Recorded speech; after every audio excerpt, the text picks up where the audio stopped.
Hello everyone, welcome to SankalpStudySuccess and April 2021 current affairs for next session, lecture 5 or 6 I think. So here మీకు ఏమైనా doubts ఉంటే divyamam2020@gmail.comకి message చేయండి. So ఈరోజు మనకి important topic first one ఏంటంటే కనుక CSR and నీరీ, NEERI. నేను కొన్ని షార్ట్ ఫామ్స్ని చదివేస్తానండి నార్మల్గా నీరీ అని. సో ఇది మనకి NEERI అని చదవాలి. సో CSIR మీకు తెలిసే ఉంటుంది, council of scientific and industrial research. CSR means council of scientific and industrial research has divested Rakesh Kumar as a director actually National Environment. NEERI means National Environment Engineering and Research Institute. ఓకేనా. So దీని యొక్క director దాని ఎవరు రాకేష్ కుమార్ గారిని పదవిలోంచి తీసేశారు. ఓకేనా. ఎందుకంటే కనుక సమ్ కరప్షన్ కేసెస్ అనేది ఇతని మీద CVC వాళ్ళు నిఘా వేశారు. సో కరప్షన్ కేసు అనేది ఇతని మీద ఫైల్ అయ్యడం జరిగింది. సో ఇతను తన యొక్క పదవి నుంచి తప్పుకున్నారనమాట, విరమించుకున్నారు అని చెప్పొచ్చు, రైట్.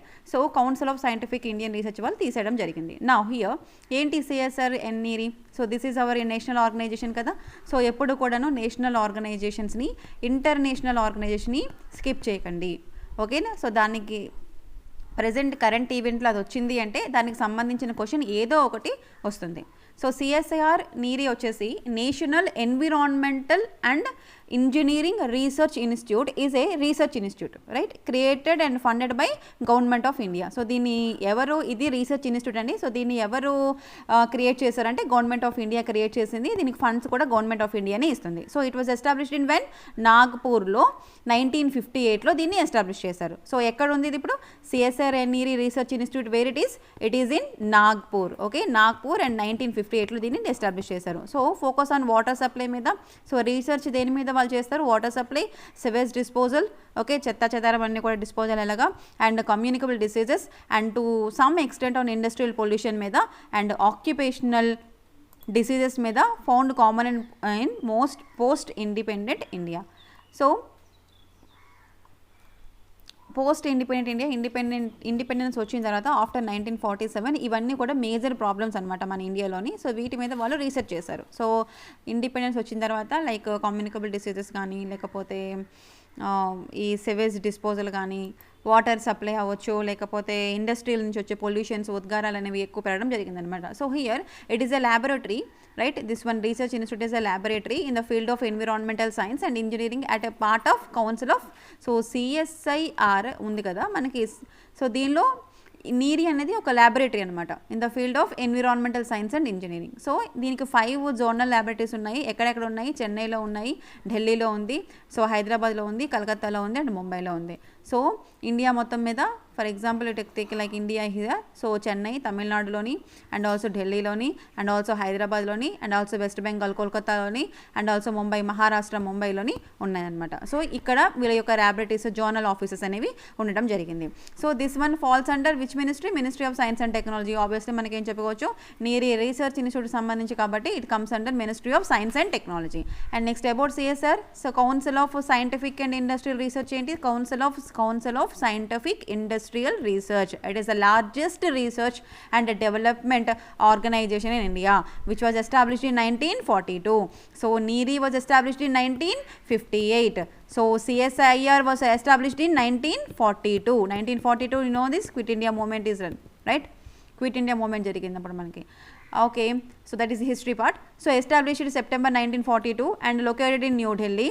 నౌ ఇక్కడ NEERIని ఫస్ట్ ఎక్కడ ఎస్టాబ్లిష్ చేశారు? నాగ్పూర్లోని. NEERI Nagpur, NEERI Nagpur. CSIR first located in New Delhi. So CSIR is funded by the ministry of science and technology. So this ఎక్కడ వీళ్ళకి ఫండ్స్ ఎక్కడి నుంచి వస్తాయి? Ministry of science and technology వస్తాయి. And it operates as an autonomous body through the societies registration act 1860. So a act ప్రకారం ఇది ఈ body, autonomous body అనేది ఆర్గనైజ్ అవుతుంది, ఆపరేట్ అవుతుంది అంటే through which act? Societies registration act 1860 ద్వారా అవుతుంది. Okay, and council of scientific industrial research covers a wide spectrum of streams. ఏంటి కవర్ చేస్తారు వాళ్ళు? ఫ్రమ్ రేడియో అండ్ స్పేస్ ఫిజిక్స్ని కవర్ చేస్తారు, ఓషనోగ్రఫీని కవర్ చేస్తారు, జియోఫిజిక్స్ని కవర్ చేస్తారు, కెమికల్స్ని, డ్రగ్స్ని, జెనోమిక్స్ని, biotechnology, nano technology, mining, aeronautics, instrumentation, environmental engineering and information technology. So ఈ టాపిక్స్ అన్నిటిని, స్ట్రీమ్స్ అన్నిటిని కూడా వాళ్ళు కవర్ చేస్తారనమాట. ఎవరు? Council of scientific and industrial research వాళ్ళు. Okay, and next here it provides significant technology provide చేస్తారు in many areas with record to the societal efforts, that is including environmental health అవ్వచ్చు, environment కావచ్చు, drinking water కావచ్చు, food అవ్వచ్చు, housing కావచ్చు, energy కావచ్చు, farm and non farming actors కావచ్చు. So they provide significant technological intervention in many areas. So technology అనమాట. ఎన్విరాన్మెంట్లో you can use a technology, హెల్త్లో you can use a technology, drinking water technology ఏంటంటే నార్మల్గా we use this purifiers కదా, purifiers use చేస్తున్నాం కదా, సో అదొక టెక్నాలజీ అయినా. సో ఫుడ్ ప్రాసెసింగ్ ఇండస్ట్రీలో they use the technology, housing and energy and farm and non farm sectors. Next what is the organisation structure? So president ఉంటారు CSIRకి, CSIR ఎంతమంది మెంబర్స్ ఉంటారో ఏంటి అనేది గవర్నింగ్ బాడీ చూసుకోవాలి. సో CSIR ఎక్కడ ఉంది? న్యూఢిల్లీలో ఉంది. 1942లో దీన్ని ఎస్టాబ్లిష్ చేశారు. సో మెంబర్స్ ఎవరు? ప్రెసిడెంట్. ఎవరు president? Prime minister of India. Ex officio member ఎవరు? President, that is prime minister of India. So CSIR comes under which ministry? Ministry of Science and Technology. So who is the president? Prime Minister. And vice president will be Union Minister of, ఎవరైతే మనకి science and technology union ministry ఉన్నారో వాళ్ళు vice president అనమాట. So మనకి president union minister of science and టెక్నాలజీకి ఎవరండి union minister? Harshvardhan garu. I think okay, just check it that ministries ఎప్పటికప్పుడు మారుతూ ఉంటారు వీళ్ళు. సో హర్షవర్ధన్ ఐ థింక్ ఇప్పుడు present. So Harshvardhan also minister for health and family welfare I think. Okay, Harshvardhan garu union ministry for science and technology and also earth sciences and also health and family welfare. Okay, check this one whether it is correct or not. So here vice president is Union Minister of Science and Technology and governing body. So a present current ఎవరు ఉంటే వాళ్ళు, but నార్మల్గా president ఎవరు? ఆ particular ఇయర్లో prime minister ఎవరు ఉంటే వాళ్ళు ప్రెసిడెంట్. ఆ పర్టికులర్ ఇయర్లో సైన్స్ అండ్ టెక్నాలజీకి ఎవరు మినిస్ట్రీగా ఉంటే వాళ్ళు vice president. And governing body director general ఉంటారు, is the head of the governing body. And other ex officio members ఉంటారు, that is finance secretary. And other members other terms are ఎంత? 3 years. Other members యొక్క terms ఎంత? 3 years ఉంటుంది. Next advisory board కూడా ఉంటుందండి CSIRకి. So scientific industrial రీసెర్చ్కి 15 member body ఉంటుంది. 15 member body composed of prominent members ఉంటారు ఇందులోని, ఫ్రమ్ రెస్పెక్టివ్ ఫీల్డ్స్ నుంచి, సైన్స్ అండ్ టెక్నాలజీలో రెస్పెక్టివ్ ఫీల్డ్స్ నుంచి కొంతమంది ఎమినెంట్ పర్సనాలిటీస్ అనమాట, ప్రామినెంట్ మెంబర్స్ తీసుకుంటారు. ఆ 15 మందితో కలిపి ఒక అడ్వైజరీ బాడీ ఉంటుంది AB. సో వీళ్ళు ఏం చేస్తారంటే they provide its functions is to provide science and technology inputs to the governing body. ఓకేనా? సో గవర్నింగ్ బాడీకి ఇన్పుట్స్ ఇస్తారనమాట advisory body. So just advise చేస్తారు. అండ్ వీళ్ళ యొక్క టర్మ్ ఎంత? 3 years. Member terms are what is the terms? 3 years. Clear? So CSIR, council of scientific industrial research, when it is established 1942లో establish చేశారు. Present న్యూఢిల్లీలో ఉంది. Okay, so it consisting of president, vice president and governing body and some other ex officio members. What is the term for that members? 3 years. And advisory body also existing. So CSIR కింద NEERI అనేది మనకి existing అయింది. Next important topic వచ్చేసి Indus and Ganga river dolphins, Ganges అంటారు, right? Indus dolphins, Indus river dolphin, Ganga river dolphin అండి. So ఇక్కడ this is comes under environment కిందకు వస్తుంది. ఎన్విరాన్మెంట్ మనకి టాపిక్లో లేకపోయినప్పటికీ ఇది నేను ఎందుకు డిస్కస్ చేస్తున్నాను అంటే, ఈ డాల్ఫిన్స్ అంటే రివర్స్ వచ్చాయి. So rivers are important here, Indus river and Ganga river. And ఏంటి ఆ డాల్ఫిన్స్, ఇద్దరికి డిఫరెన్స్ ఉందా లేదా, లేకపోతే 2 డాల్ఫిన్స్ కామనా కాదా అనేది చూసుకోవాలి. సో యాక్చువల్గా detailed analysis of South Asian river dolphins analysis చేశారు, has revealed that Indus and Ganga river dolphins are not one అంట. 2 ఒకటే కాదండి, దే ఆర్ 2 సెపరేట్ స్పీషియస్. ఇదొక separate species. ID means Indus dolphin అండి, and GD means Ganga river dolphins. ఓకేనా? ఈ రివర్లో ఉండే dolphins Indus river dolphins and Ganga river dolphins.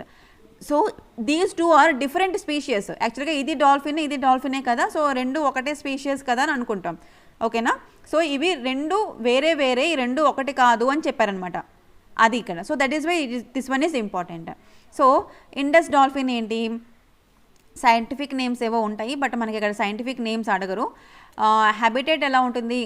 Indus dolphin కాబట్టి వాటి యొక్క హ్యాబిటేట్ ఎక్కడ ఉంటుంది? ఇండస్ రివర్లో ఉంటుంది. So Indus river dolphins are one of only 4 river dolphin species and subspecies in the world that spend all of their lives in the fresh water. So ఇవి ఎక్కడ ఉంటాయి? ఇవి ఇండస్ డాల్ఫిన్స్ అని ఫ్రెష్ వాటర్లో ఉంటాయి. సో ఫ్రెష్ వాటర్లో ఉంటాయా, బ్యాకిష్ వాటర్లో ఉంటాయా అంటే ఫ్రెష్ వాటర్లో ఉంటాయి ఇండస్ డాల్ఫిన్స్. ఓకే, వాటి యొక్క డిస్ట్రిబ్యూషన్ ఎలా ఉంది అంటే, Indus river dolphin is the second most endangered fresh water river dolphin. ఓకేనా? సెకండ్ వీటి యొక్క నెంబర్ ఎలా ఉంది డిస్ట్రిబ్యూషన్ అని అంటే కనుక ప్రెజెంట్ ఓన్లీ అరౌండ్ 1800 దాకా ఉన్నాయి. Of these in the Indus in Pakistan. Their population in the Beas river is between 8 to 10 ఉంది. ఓకేనా. So Indus where it is, Indus river world dolphin పాకిస్తాన్లో ఉంది. ఓకే, మీరు జాగ్రఫీ చదువుకునేటప్పుడు ఈ రివర్స్ గురించి బాగా చదువుకుంటారు. అంటే ఇండస్ రివర్స్ ఏ 3 రివర్స్ ఇండియాలోకి పాకిస్తాన్లోకి వెళ్ళాయి, ఏ రివర్స్ మనకి ఇండియాలోకి వచ్చాయి, అయితే చీనాబ్ కానీ సట్లెజ్, జీలము, ఇండస్, ఈ రివర్స్ అన్నిటి గురించి కూడా మీరు చదువుకోవాలి. ఓకేనా. అండ్ మనకి ఇక్కడ IUCN స్టేటస్ ప్రకారము ఇట్ ఈస్ ఎండేంజర్డ్. ఓకే, నేనేం చెప్పాలనుకుంటున్నానంటే ఇండస్ డాల్ఫిన్ అనేది ఇండస్ రివర్ డాల్ఫిన్. ఓకేనా. సో ఆ రివర్లో ఫ్రెష్ వాటర్ డాల్ఫిన్స్ అవి. సో వాటి యొక్క నెంబర్ 1800 దాకా ఉంది. And second most endangered fresh water. So మీకు IUCN లిస్ట్, మీకు international union for conservation of nature గురించి చదువుకునేటప్పుడు ఎన్విరాన్మెంట్లోని ఐదర్ శంకర్ IAS కానీ లేదా ఇంకా ఏదైనా ప్రిస్క్రైబ్డ్ టెక్స్ట్ బుక్ మీరు ఫాలో అవుతున్నప్పుడు IUCNలో మనకి ఎండేంజర్డ్ లిస్ట్ అని, క్రిటికల్లీ ఎండేంజర్డ్ అని, నెక్స్ట్ లీస్ట్ కన్సర్న్ అని, ఇలా మనకి డిఫరెంట్ టైప్స్ ఉంటాయి అన్నమాట. So based on their extension. ఓకేనా. సో అవి అంతరించిపోతున్న దాని మీద డిపెండ్ అయి ఉంటుంది. So Indus dolphin as per IUCN ప్రకారం ఏ లిస్ట్లో ఉంది, ఎండేంజర్డ్లో ఉంది, not critically endangered. Okay. So Indus dolphins are brown and grey in colour. ఏ కలర్లో ఉంటాయి, బ్రౌన్ అండ్ గ్రే కలర్లో ఉంటాయి. They are functionally blind. Okay, very good. They are functionally blind, కనబడవు. And rely on the echolocation to navigate, communicate and hunt prey including prawns, catfish and crab. Okay, super andi. So they are blind in nature. So very important. Indus dolphins brown and grey color lo untayi. They are functionally blind ante avi guddivi. Location ద్వారా, navigate ద్వారా అవి communicate అవుతాయి. And వాటికి ఆహారమైనటువంటి ప్రాన్స్ని కానీ, cat ఫిష్ని కానీ, క్యాప్ని కానీ తింటాయి అనమాట ఈ నావిగేషన్ యూజ్ చేసుకొని. They live at least for 30 years వరకు అవి బతుకుతాయి. వావ్, ఇది కూడా సెకండ్ గుడ్ థింగ్. ఎందుకంటే గుడ్డిగా ఉన్నప్పుడు కూడాను వాటికి కావాల్సిన ఆహారాన్ని సంపాదించుకొని నియర్లీ 30 years దాకా బతుకుతాయి. And grow over 2 meters in length.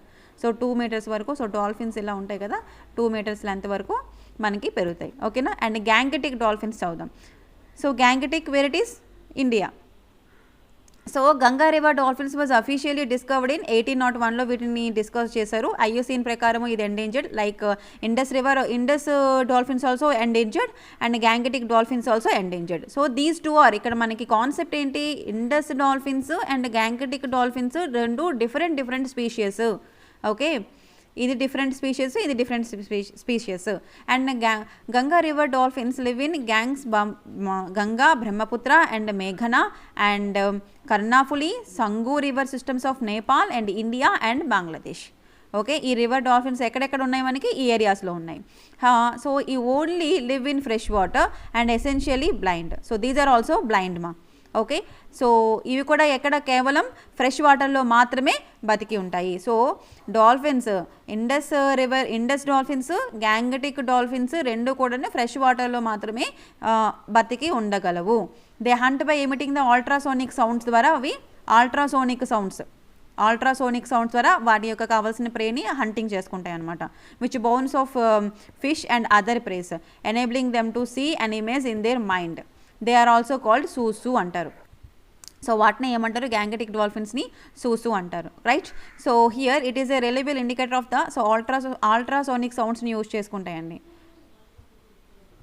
And next it was recognised as the national aquatic animal in 2009లోని. సో మన దేశం యొక్క నేషనల్ ఆక్వాటిక్ యానిమల్ ఏంటి, that is dolphin, Gangetic dolphin. Okay, in 2009 by Government of India. So it is a reliable indicator of the health of the entire river ecosystem. So they are live in only fresh water and those are blind in nature. So with the help of using ultrasonic sounds they find out their prey. Okay na, వాటికి కావాల్సిన ఆహారాన్ని ultrasonic sounds ద్వారా కనుక్కొని just imagine చేసుకుంటాయి అనమాట అక్కడ fish ఉన్నట్టుగా. Okay, so these are also called susu. Right, this is about dolphins, Indus dolphin and Gangetic dolphin. Next very important topic, Paris climate deal. So మనకి క్లైమేట్ డీల్ ఎప్పుడు వచ్చింది, అరౌండ్ 2016లో ప్యారిస్ అగ్రిమెంట్ అనేది చేసుకోవడం జరిగింది, రైట్. సో ఇక్కడ new research బట్టి ఏం జరిగిందంటే మినీ ఎండమిక్ స్పీషియస్ అంటే అక్కడే పుట్టినటువంటివి, ఆ కంట్రీలో పుట్టినటువంటివి endemic species can go extinct unless Paris pact goal is met. Okay, so Paris agreement మీరు ఇంప్లిమెంట్ చేయకపోతే ఏవైతే ఎండమిక్ స్పీషియస్ ఉన్నాయో అవి ఎక్స్టెంట్ అంతరించిపోతాయి అని అంటున్నారు. Okay, climate change will negatively effect the most native and endemic spacious. So ఇప్పుడు for example ఏదైనా ఒక ఎక్స్ స్పీషియస్ని తీసుకుంటే అది కేవలం ఇండియాలో మాత్రమే ఉంటుంది అనుకోండి, దాన్ని ఏమంటారు నేటివ్ స్పీషియస్ అని అంటారు. సో మీరు ప్యారిస్ అగ్రిమెంట్ని, ప్యారిస్ యొక్క గోల్ని మీట్ అవ్వకపోయినలా ఏంటి ప్రాబ్లం వస్తుంది, ఏవైతే ఎండమిక్ స్పీషియస్ ఉంటున్నాయో అవన్నీ కూడా అంతరించిపోతాయి. ఓన్లీ మీరు వాటిని కొన్ని స్పేసెస్లో మాత్రమే, they only found in very specific ప్లేసెస్లో మాత్రమే మీరు ఫౌండ్ చేయగలుగుతారు. సో నౌ ఇక్కడ మనకు వచ్చిన కాంటెక్స్ట్ ఏంటి, ప్యారిస్ అగ్రిమెంట్ ఈజ్ ఇంపార్టెంట్. మళ్ళీ చాలా రోజుల తర్వాత మనకి ప్యారిస్ అగ్రిమెంట్ అనేది న్యూస్లోకి వచ్చింది. సో ప్యారిస్ క్లైమేట్ అగ్రిమెంట్ ఏంటి, it is an international agreement to combat climate change. So మనకి ప్రీవియస్ లెసన్లో మీకు ఏం చెప్పాను, గ్రీన్ హౌస్ గ్యాసెస్ ఎమిషన్స్ వల్ల క్లైమేట్ చేంజ్ అవుతుంది, పొల్యూషన్ వస్తుంది అని చెప్పాను. సో మన క్లైమేట్ చేంజ్ని కాంబాట్ చేయడం కోసము, ఓకేనా, అంటే దట్ మీన్స్ ఈ పొల్యూషన్ తగ్గించడం కోసము ప్యారిస్ అగ్రిమెంట్ అనేది చేసుకున్నాము. It is an international agreement అండి టు కాంబాట్ ద, అంటే తగ్గించడం కోసము క్లైమేట్ చేంజ్ అనమాట. It is widely recognised as a historic deal to stop the global warming. Okay, so global warming అంటే ఏంటి, భూమి యొక్క ఉపరితలం అనేది సంవత్సరానికి పెరిగిపోతూ ఉంది. వేడి, ఉపరితలం యొక్క వేడి, నాట్ ఉపరితలం పెరిగిపోవడం, ఉపరితలం మీద వేడి అనేది పెరిగిపోతూ ఉంది. అంటే మన భూమి, let us take it is an earth. Okay, మన పర్సన్స్ యొక్క యాక్టివిటీస్ వల్ల అండ్ ఇండస్ట్రీస్ వల్ల అండ్ ఫారెస్ట్ ఫైర్స్ వల్ల లేకపోతే సమ్ అదర్ డిఫారెస్టేషన్ వల్ల ఏం జరుగుతుందంటే గ్లోబల్ వార్మింగ్ అనేది పెరిగిపోతుంది because of many reasons. So దానిని మనం అరికట్టాలి. ఎలాగా అని చెప్పేసి ఒక అగ్రిమెంట్ని మనం చేసుకున్నాం అనమాట. Okay, so it is a deal to stop the global warming. భూమి యొక్క ఉపరితలం అనేది వేడి ఎక్కిపోకుండా మనం స్టాప్ చేయడానికి అగ్రిమెంట్. సో ఇక్కడ ఏంటి, keep the global temperature rise the century well below the 2 degrees Celsius above the pre industrial level, right. So మనం ఈ సెంచురీలో మన 2100 వరకు, okay, now we are in 2021. So 2100 వరకు జస్ట్ గ్లోబల్ టెంపరేచర్ ఎలా ఉంచి 2 degrees Celsius ఉంచాలి. దానికన్నా ఎక్కువ వచ్చింది అంటే అంతే సంగతి. సో ఇప్పుడు ఆల్మోస్ట్ 1 degrees ఉంటేనే మనం తట్టుకోలేకపోతున్నాం. So pursue efforts to limit the temperature increases even further 1.5 degrees Celsius, strengthening the ability of the countries to deal with the impact of the climate change. So ఏవైతే countries మనకి ఇందులో involve అయి ఉన్నాయో ఆ ప్రతి ఒక్క కంట్రీ కూడాను climate change ఇన్వాల్వ్మెంట్లోని వాళ్ళ యొక్క పార్టిసిపేషన్ అనేది ఉండాలి. సో ప్రతి ఒక్క కంట్రీని మనం ఇక్కడ స్ట్రెంథనింగ్ చేయాలి. Okay, that is Paris agreement. Now see here, Paris agreement మీద సార్ చాలా బాగా ఇచ్చారు నోట్స్, చాలా డీటెయిల్డ్ ఇన్ఫర్మేషన్ ఇచ్చారు. నేషనల్ డిటర్మైన్డ్ కాంట్రిబ్యూషన్స్ ఉన్నాయి, ఎన్డీసీ, నేషనల్లీ డిటర్మైన్డ్ కాంట్రిబ్యూషన్స్ అంటే ఏంటి, national pledges by countries to cut the emissions are voluntarily. అంటే ఏంటి, నేషనల్ ప్లెడ్జ్, ప్రతి ఒక్క దేశము కూడాను ద నేషనల్లీ డిటర్మైన్డ్ కాంట్రిబ్యూషన్. అంటే ఫర్ ఎగ్జాంపుల్ ఇండియా తనంతటి తానుగా నేను ఇంత ఎమిషన్స్ని వాలంటరీగా నేను కట్ చేస్తాను, ఇంతవరకు తగ్గించగలుగుతాను అని ఇండియా కొంతవరకు, అలాగే యుఎస్ ఎంతవరకు ప్లెడ్ చేస్తుందో అంతవరకు, అలాగే రష్యా ఎంతవరకు ప్లెడ్ చేస్తే అంతవరకు అనమాట. సో ఇండివిజువల్గా ప్రతి ఒక్క national pledge by the countries to cut the emissions all voluntary. Okay, so that is voluntary nature. Next, the Paris agreement requires all parties, Paris అగ్రిమెంట్లో requires all parties to put forward their best efforts through nationally determined contributions. ఓకేనా, so nationally determined contributions ద్వారా బాబు మీరు ఎంతవరకు మీరు best efforts ఇవ్వగలుగుతారో ఈ global వార్మింగ్ని తగ్గించడం కోసము, క్లైమేట్ చేంజ్ చేయడం కోసము మీరు అంతవరకు పాటుపడండి. Please strengthening those efforts in the year head అని చెప్పింది అనమాట Paris agreement. So this includes requirements that all parties report regularly. So దీనివల్ల సో ఏం చేయాలి, ఇప్పుడు ఖచ్చితంగా ఎవ్రీ ఇయర్ రెగ్యులర్గా రిపోర్ట్స్ ఇస్తూ ఉండాలి on their emissions and are their implementation of efforts. So మనం తీసుకొచ్చాం కదా green house gas emissions, net zero emissions, I think ఈ సెషన్లో చెప్పాను, P4 సెషన్లో చెప్పాను నెట్ జీరో ఎమిషన్స్. సో ఏంటి, గ్రీన్ హౌస్ గ్యాసెస్ ఎంత ఎమిట్ అవుతున్నాయో అంత వాటిని అబ్జార్బ్ చేయాలి. సో నెట్ జీరో చేయాలి. సో 2050 2050 కల్లా ఇంకా కార్బన్ డైఆక్సైడ్ ఎమిషన్స్ని నెట్ జీరో చేయాలి, 2063 కల్లా రిమైనింగ్ గ్రీన్ హౌస్ గ్యాసెస్ని నెట్ జీరో చేయాలనేది మన యొక్క గోల్. ఓకే, సో ఇవి చేయడం వల్ల ఏమవుతుంది, ఆటోమేటిక్గా మన ప్యారిస్ అగ్రిమెంట్, మనం ప్యారిస్లో చేసినటువంటి అగ్రిమెంట్ అనేది ఫుల్ఫిల్ అవుతుంది. Okay, so in 2018 parties will take stock of the collective efforts in relation to progress towards the goal set in the Paris agreement. So Paris అగ్రిమెంట్లో ఏదైతే గోల్ సెట్ చేసుకున్నారో 2018లో parties అన్నీ కూడాను collective efforts అనేవి ఇవ్వడం జరిగింది. Okay, and next one, there will also be a global stock take every 5 years to assess the collective progress. So global stock means ఇక్కడ ఏంటంటే ఎవ్రీ 5 yearsకి ఒకసారి గ్లోబల్గా కలెక్ట్ చేస్తారనమాట ప్రోగ్రెస్ ఎలా ఉంది అని. సో నార్మల్గా ఎవ్రీ కంట్రీ కాకుండాను గ్లోబల్గా ఎంతవరకు ఉందని చెప్పేసి కలెక్టివ్ చేస్తారు progress towards the achieving the purpose of the agreement. ఓకేనా, సో ప్యారిస్ అగ్రిమెంట్లో పర్పస్ ఎంతవరకు మనం అచీవ్ అయ్యామో మనం పెట్టుకున్న అగ్రిమెంట్ ప్రకారం అనేది ఎవ్రీ 5 yearsకి ఒకసారి గ్లోబల్గా చెక్ చేస్తారు. Right, and next what about India's intended nationally determined contributions. Right, India's INDC intended nationally determined contributions, reductions in the emissions intensity of GDP by 33 to 35% by 2030 from 2005. So మనం ఎంత చేద్దామనుకుంటున్నాము, జీడిపిలో by 33 to 35% use చేస్తాం. Include the reductions in the emissions intensity of its జీడిపిలోంచి 33-35% use చేస్తాము by 2030 కల్లాను 2005 నుంచి చూసుకుంటే. So what about our promise అండి, ప్లెడ్జ్ ఏం చేసుకున్నాము, to create additional carbon sink కింద 2.5 to 3 billion tons of carbon dioxide equivalent through additional forest and tree cover by 2020. So 2030 కల్లా మేము ఏం చేస్తామంటే ఫారెస్ట్ కవర్ చేస్తాము, ఫారెస్ట్ అంటే డిఫారెస్టేషన్ కాకుండానే ఎఫారెస్టేషన్ చేస్తాము. So through that carbon dioxide ఎమిషన్స్ని తగ్గిస్తాము అని ప్రామిస్ చేస్తాము. Okay, India will anchor a global solar alliance and international agency for solar policy appliances and of all countries located in the between tropic Cancer and tropic of Capricorn. So మీరు నార్మల్గా world picture ఇలా తీసుకుంటే we have here the right the 0 degree the tropic of Capricorn, this one is tropic of Capricorn and this is one is tropic of what is this cancer, కర్కాటక రేఖ and Makar రేఖ అంటారు దీన్ని తెలుగులోని. కర్కాటక రేఖ and Makar రేఖ, ఇది భూమధ్య రేఖ. Okay, so around ఇలా చూసుకుంటే మన India ఇలా ఇక్కడెక్కడో ఉంటుంది. రైట్, భూమధ్య రేఖ టచ్ అవుతుంది, సో ఇలా ఉంటుంది. సో ట్రాపిక్ ఆఫ్ క్యాన్సర్ త్రూగా వెళ్తుంది.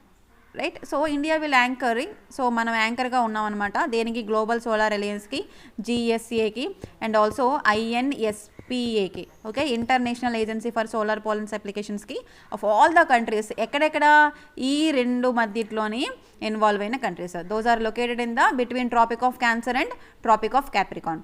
Okay, and next what is the framework for the Paris agreement. Framework ఎలా ఉంటుంది మనకి, టెక్నాలజికల్ ఫ్రేమ్వర్క్ ఉంటుంది, కెపాసిటీ బిల్డింగ్ ఫ్రేమ్వర్క్ ఉంటుంది అండ్ ట్రాన్స్పరెన్సీ ఫ్రేమ్వర్క్ ఉంటుంది. And when will the Paris agreement come in to force, ఎప్పుడు వచ్చింది, 2016లో వచ్చిందని చెప్పాను కదండి. On 5th October 2016 the threshold for entry into the force of the Paris agreement was achieved. So 30 days after the date on which at least 55 parties to the convention accounting in the total for at least estimated 55% of the total global green house gas emissions have deposited their instruments of ratification, acceptance, approval.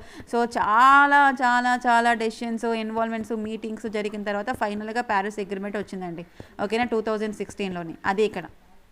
ఓకేనా, so 5th October 2016 గుర్తుపెట్టుకోండి, 5th October 2016. Okay, remember this. So this is about Paris agreement. And next important topic is sumo to cognizance of PIL, that is public interest litigation. Okay, PIL అంటే public interest litigation. So health emergency ఇక్కడ context ఏంటంటే Gujarat high court ఏం initiate చేసిందంటే public interest litigation over Covid situation. ఓకేనా, so health emergency ఉంది. So they can also initiate, Gujarat high court initiates this PIL. Okay, so ఏంటి suo motu cognizance ఇక్కడ అంటే ఇది ఒక లాటిన్ టర్మ్ అండి. It is a Latin term which means an action taken by the government agency. So ఒక government agency ఏదైతే action అంటే government agency action తీసుకుంటుంది, that is suo motu cognizance. It is a Latin word. Okay, suo motu cognizance government agency ఇక్కడ action తీసుకుంటుంది. అంటే ఇక్కడ court కానీ లేకపోతే సెంట్రల్ అథారిటీ కావచ్చు or any some other persons కావచ్చు. సో వాళ్ళు ఇక్కడ యాక్షన్ తీసుకుంటారనమాట. A court takes a suo motu cognizance of legal matter. Okay, so ఇక్కడ court takes a sumoto cognizance of legal matter when it receives the information about the violation of the rights or breach of the duty through the media or third party notification. Okay, so ఇక్కడ ఎవరైనా violation of rights జరిగినా లేదా duty breach అయినా సరే, breach of duty అయినా సరే, అది మనకి త్రూ మీడియా ద్వారా అయినా నోటిఫై కావచ్చు లేదా థర్డ్ పార్టీ ద్వారా నోటిఫై కావచ్చు. దెన్ అక్కడ కోర్టు లీగల్ మ్యాటర్ అంటే సుమోటో కాగ్నిజెన్స్ని తీసుకుంటుంది అనమాట.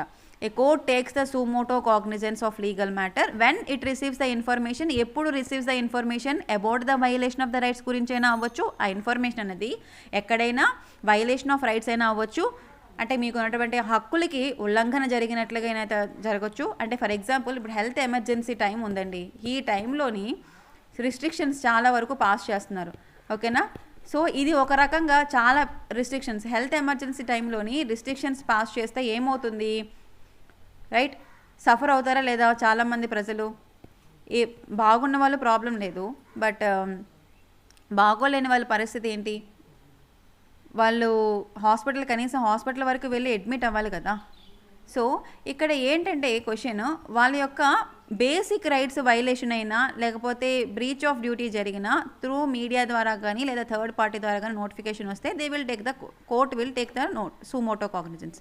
సో ఇండియాలో మనకి ఆర్టికల్ 32 ప్రకారము, ఆర్టికల్ 226 ప్రకారము మనకి ఈ పబ్లిక్ ఇంట్రెస్ట్ లిటిగేషన్ అనేది ఉందన్నమాట. So article 32 of Indian Constitution and article 226, remember these two articles, very very important, 32 and 226. Okay, Indian Constitution lay down the provisions for filing the public interest litigation PIL in India in Supreme Court and High Court respectively. So Supreme Court lo meer public interest litigation veyalanunte you have to use 32 article, and High Court lo meer public interest litigation veyalanunte you have to use 226 article. Okay, so this has given the rise to courts power to initiate the legal action on their cognizance of the matter. So ikkada cognizance ante enti, విచారణ అన్నమాట, విచారణ.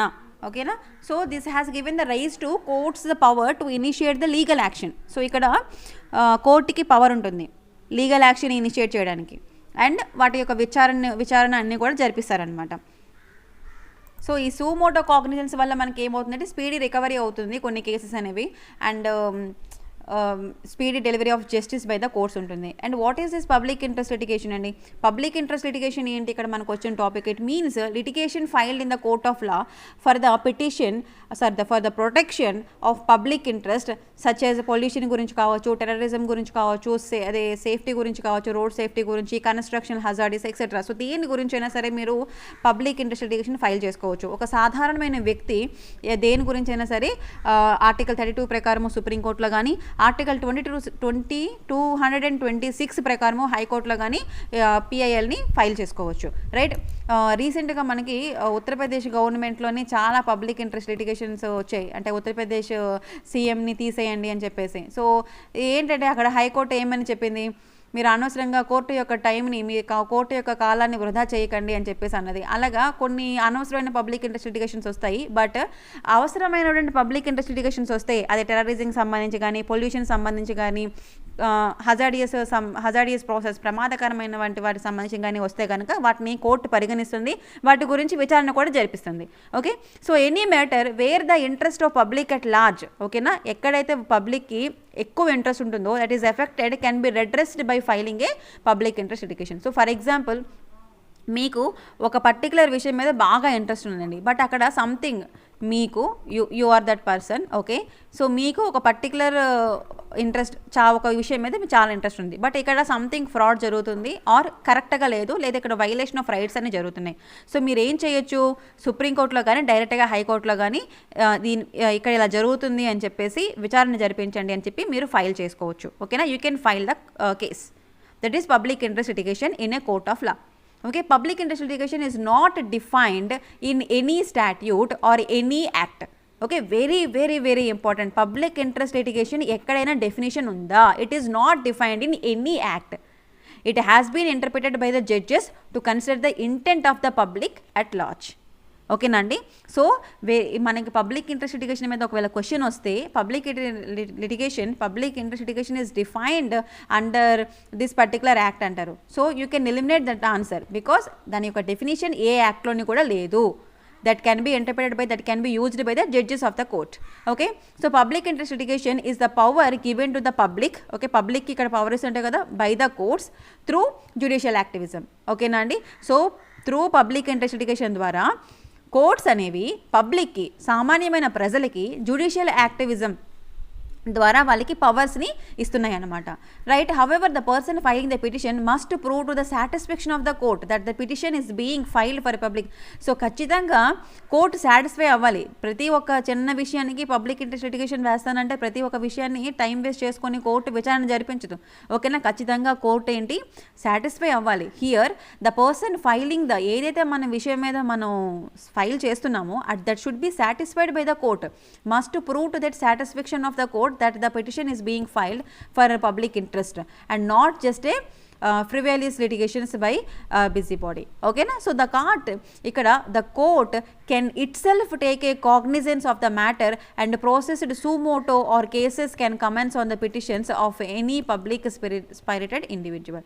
So ikkada ఏంటంటే court తనంతట తానకే కొన్ని cognizance విచారణ జరిపిస్తుంది అనమాట. Court can it self take the cognizance of the matters and procedure సూ Moto powers. ఓకేనా. కోర్టు తనంతట తానే పబ్లిక్ ఇంట్రెస్ట్ లిటిగేషన్ రాకపోయినా తనంతట తానే కోర్టు కొన్ని విచారణ జరిపిస్తుంది. So some of the matters ఏవైతే మనకి పబ్లిక్ ఇంట్రెస్ట్ లిటిగేషన్లో వస్తున్నాయో matters you see here, bonded labour matters మీద కానీ, బాండెడ్ సిస్టమ్ మీద కానీ, ఓకేనా, నెగ్లెక్టెడ్, ఇవన్నీ కూడా ప్రెజెంట్ రీసెంట్ ఇయర్స్లోని పబ్లిక్ ఇంట్రెస్ట్ లిటిగేషన్ వచ్చినవి, ఫైల్ అయినవి అనమాట.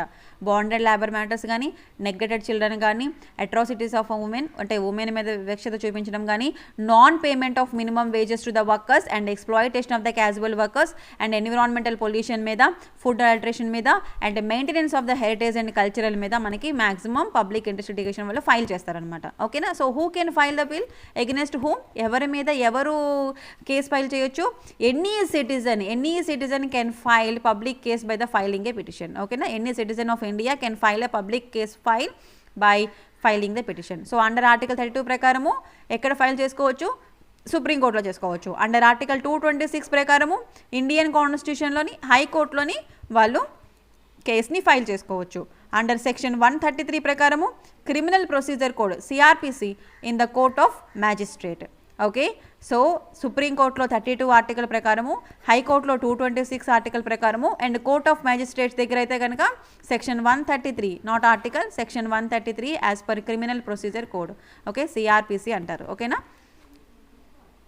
ఇక్కడ ఏదైతే మనం పిటిషన్ పెట్టుకుంటున్నామో ఆ పిటిషన్ ఖచ్చితంగా కోర్టు సాటిస్ఫై అవ్వాలి. The court must be satisfied with the writ petition fulfil some basic needs for the PIL as the letter it addressed by the aggrieved person.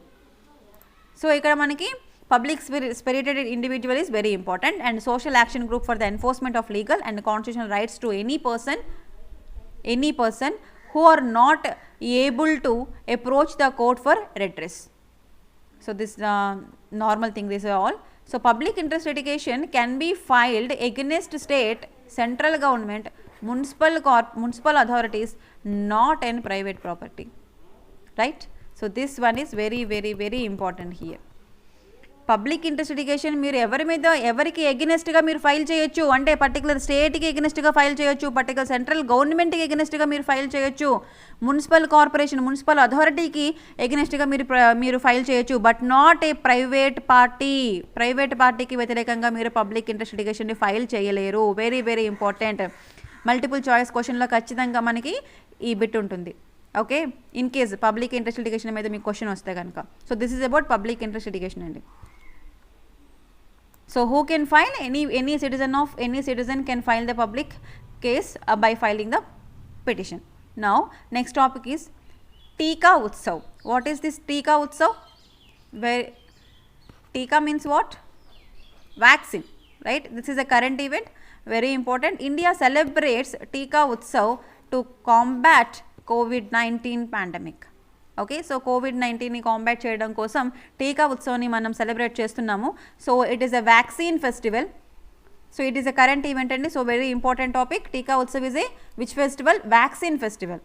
Okay, it is to be held between April 11, 2021 to April 14, 2021, and the main objective of this festival is to vaccinate as many people as possible. ఎంత వరకు మనం vaccinate చేయగలుగుతామో అంతమంది పీపుల్ని మనం vaccinate చేయాలి. It will also focus on the zero wastage of the కోవిడ్-19 vaccine. ఓకేనా, కోవిడ్-19 వ్యాక్సిన్, కోవాక్సిన్ అండ్ కోవిషీల్డ్ ఉంది కదా, సో ఈ వ్యాక్సిన్ అనేది వేస్ట్ కాకూడదు. ఓకేనా, కోవిడ్-19 వ్యాక్సిన్ వేస్ట్ కాకూడదు, జీరో వేస్టేజ్ ఉండాలి. అండ్ ఎంతవరకు వీలైతే అంతవరకు అంతమందికి వ్యాక్సిన్ అనేది అందేలా చేయాలి.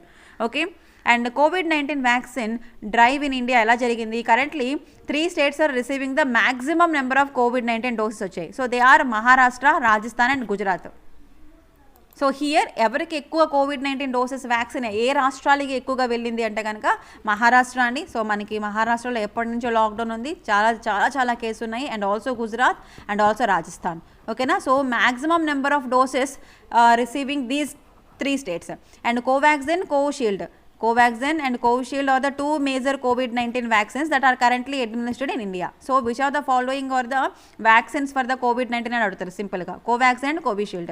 So far India has shipped 64 million doses of vaccine to the 84 countries in like Caribbean, Africa and Asia. So మనం ఇండియా ఏం చేసిందంటే వరల్డ్ ప్రపంచంలో ఉండే చాలా దేశాలకి దగ్గరగా 64 మిలియన్ డోసెస్ ఆఫ్ వ్యాక్సిన్ని ప్రొడ్యూస్ చేసింది to 84 countries-ki. Okay na, 64 million doses of vaccine they ship to the 84 countries and the Caribbean countries gaani, African countries ki, Asian countries ki పంపించింది. So the major recipient countries ఎవరికి ఎక్కువగా వెళ్ళింది అంటే కనుక that is Mexico, Canada and Brazil. Remember this, మెక్సికోకి ఎక్కువగా పంపించాం మనం, అండ్ కెనడాకి ఎక్కువ పంపించాం వ్యాక్సిన్ని, అండ్ బ్రెజిల్కి ఎక్కువ పంపించాం. నౌ అక్కడ సిచ్యువేషన్ నార్మల్ అయిపోయింది, ఇక్కడ ఇంకా సిచ్యువేషన్ ఇప్పుడు ఎలా ఉందో మీకు తెలుసు. Okay, so the government of India has planned to cover 250 million people included in high priority category by July 2021 under its vaccination program. So July 2021 kalla దగ్గర 250 million people ni cover cheyali ani anukuntunnaru anamata through this utsav. Okay na, government of India has planned to cover 250 million people included in high priority category eppudikalla July 2021 kalla under its vaccination program. Okay, so that's it for this video. Thank you so much, keep watching. Do subscribe to our channel SankalpStudySuccess and SAR notes మనకి బాగా use అవుతుంది కదండి.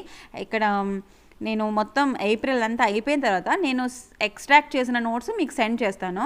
ఆర్ఎల్స్ మీకు complete notes sir మొత్తం prepare చేసిన కావాలంటే you can search in the Google. Santosh sir notes అంటే మీకు ఈజీగా దొరుకుతుంది. ఓకేనా, కరెంట్ అఫైర్స్ది. But it's around 300 pages to 250 to 300 pages ఉంటుంది. అన్ని పేజెస్ చదవాల్సిన అవసరం అయితే లేదు నాకు తెలిసి. ఓకేనా, డోంట్ వేస్ట్ యువర్ టైం, ఎందుకంటే మీరు చేయాల్సిన ఎఫర్ట్ నేను చేసేస్తున్నాను కదా. Right, thank you so much అండి.